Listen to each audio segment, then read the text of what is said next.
My top four teams in the college football playoff this upcoming season. Pretty good. They're pretty good. Starting with the number 4 team, I have the Texas Longhorns. I don't have them winning the SEC. Again, go watch the last episode. It was a banger. I have them as the SEC runner-ups, and I do think a 11-2 SEC runner-up Texas makes the college football playoff. I really do. If not them, then Penn State. I think the 4 or 5 can really be interchanged between Penn State and Texas, but I did give it to Texas here because of SEC bias. I know, not honest journalism on my part. Texas bringing back 9 guys, 9 starters from their playoff team last season. They kept all of their coordinators from last season as well. Obviously, Sarkisian coming back to coach. They are starting Arch Manning this year. But they lost 13 starters from their team last season. Quinn Ewers got drafted. Cameron Williams got drafted. And Arch Manning, like I said, is coming in to start at quarterback for them. They did load this team with a good transfer class, and they are bringing in the number 1 overall recruiting class in the entire country. I think every site has them at number 1. ESPN 24/7. Every team, every site has them as the number 1 recruiting class. They are bringing in a stacked class this season, and I think it's going to show on the field, and they're going to be the number 4 seed in the college football playoff. My biggest gripe is not like their defense is going to be really, really good. Malik Muhammad, Colin Simmons off the edge, and Anthony Hill, who Elijah said last episode is the best defensive player in the SEC. I agree. I think Texas on defense is going to be really, really good again. It's their offense. Their offense is not bad. I just had questions about Arch Manning. I don't think he's going to suck. I just think, is he going to be as unbelievable as people are making him out to be? I don't know if the Heisman odds are out for the season yet, but I believe Arch is going to open as the Heisman favorite this season. I don't know. I'm not there. I'm not there with Arch yet because I just have to see more. He did start a few games last season, and he did come in on some goal line situations, to run the ball in. But a full season from Arch Manning is coming up. From what we've been hearing from his family, from other people, he's probably going to stay again next season as well. We're going to get 2 years of starting for Arch Manning. I just got to see more from him. I believe in him. I think he's going to be really good. I just don't know yet. I just got to see it, But I do, if they make the 4 seed in the playoff, he probably played pretty good. So, yeah, Arch Manning, I think he's going to be pretty decent if Texas is going to be the number 4 seed in the playoff. I have Texas as the 4 seed as the SEC runner-up this coming season. The number 3 seed in my college football playoff, the Ohio State Buckeyes. Last year's national champion had a heck of a run in the playoffs last year. Will Howard delivering another playoff national championship for the Buckeyes. First for Ryan Day at head coach. They did lose both of their coordinators from last season. Like I said earlier, Jim Knowles off to Penn State. Matt Patricia coming in and playing DC for them. Matt Patricia has been a pretty decent defensive coordinator in the NFL for Belichick and the Patriots. He wasn't a great head coach or a great offensive coordinator. He's all right on defense. But I did hear when he was, calling defensive plays, when he was the head coach of the Lions, he wasn't disguising coverages. Like, I feel like that's a must, especially at the professional level in the NFL. We'll see how he is as a defensive coordinator for the Buckeyes this coming season. Brian Hartline coming in and being the full-time offensive coordinator. Tyler Bowen hired as the offensive line coach as well.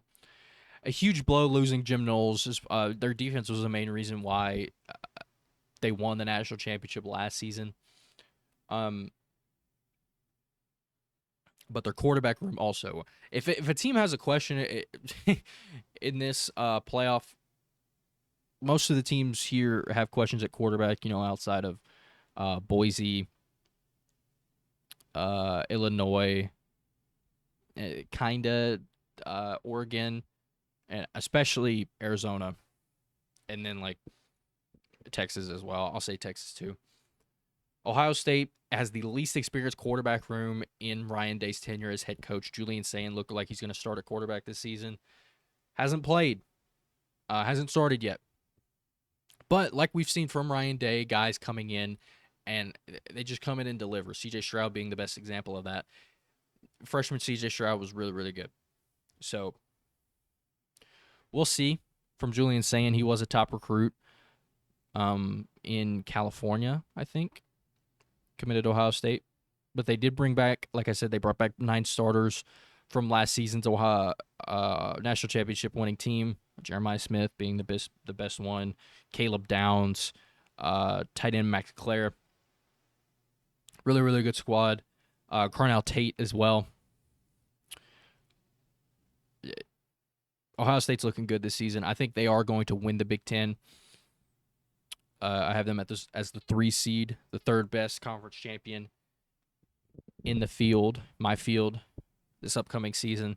I think they don't repeat as Big Ten champions. Oregon was a Big Ten champion last season. I think Ohio State comes in and wins the Big 12 title. In this scenario, Penn State would lose 2 straight Big Ten championships. At number 2 in the playoff this coming season, I have the Clemson Tigers. Clemson this season is looking really, really, really good. Their offense, their whole roster even, is looking unreal. They are returning 16 starters from the previous season, which is tied for 2nd in the entire country. They made a rare splash in the portal, bringing in Purdue defensive end Will Helt and wide receiver Tristan Smith. And they kept some stars like Cade Klubnik, TJ Parker, and Peter Woods. And they have a strong receiver room. This team, Clemson, is going to be really, really good. And I wouldn't be surprised if they made it all the way to the big dance, the big national championship. I think, especially in that ACC, I think Clemson is going to be really, really good. Like I said, they kept their main guys in TJ Parker, Peter Woods, and quarterback Cade Klubnik, which was huge for them. He's coming back as a senior. Clemson also, among these teams, doesn't have a question at quarterback. I think Cade Klubnik is really, really good, and he's going to lead them to the number 2 seed to the college football in the college football playoff this upcoming season. Yeah, Clemson has a stacked roster. Yeah, and that leaves my number 1 overall seed. If you guys saw the last episode, SEC standings, you guys know who this is by process of elimination. I have the LSU Tigers as the number 1 overall seed in this upcoming college football playoff. My second kind of surprise here, along with Illinois, maybe Boise, maybe Arizona State repeating. I have LSU. I think this is the biggest surprise of my bracket here. I don't think many people are having LSU as the number 1 overall seed in the playoff this year. I explained it mainly again, referencing the last episode, I explained that mainly in our SEC standings predictions. LSU, I think they had the best offseason in the entire country out of anybody. They're only returning 7 starters from last season, but they didn't have a lot of coaching turnover. They hired Kyle Williams as their defensive line coach this upcoming season, and ex-Florida State offensive coordinator Alex Atkins as their tight end coach and run game coordinator. That doesn't sound very significant, but LSU is bringing in a lot of key pieces in the portal, like Barian Brown at wide receiver, Nick Anderson at wide receiver. Oh boy, this LSU team is looking unreal. They did lose out on Bryce Underwood. He flipped to Michigan last minute. We all know that. I think Michigan is going to start Bryce Underwood. That's why I don't really have that. I'm considering having Michigan in here, at this 11th spot. I was in between Michigan, Texas Tech, Illinois. Ultimately ended up going with Illinois. But LSU here, I have them as my number one overall seed. Garrett Nussmeier coming back to play quarterback for them. That was a big question, huge question for them. Is Garrett Nussmeier going to come back? And if he does it, it's going to completely change the trajectory of this LSU football program. I think LSU's offseason was the best in the country. They had the best transfer portal class in the country, according to 24/7. And I think, this defense under defensive coordinator Blake Baker, he's bringing in a 5-star freshman quarterback or freshman corner. I think is going to be unbelievable. This LSU team is going to be unreal. You guys that are doubting me, maybe you guys have them making the playoff, but not having them as the 1 seed. Hop on the train before we get off the tracks here in a couple weeks. I think LSU is going to be unreal this year. I have them winning the SEC.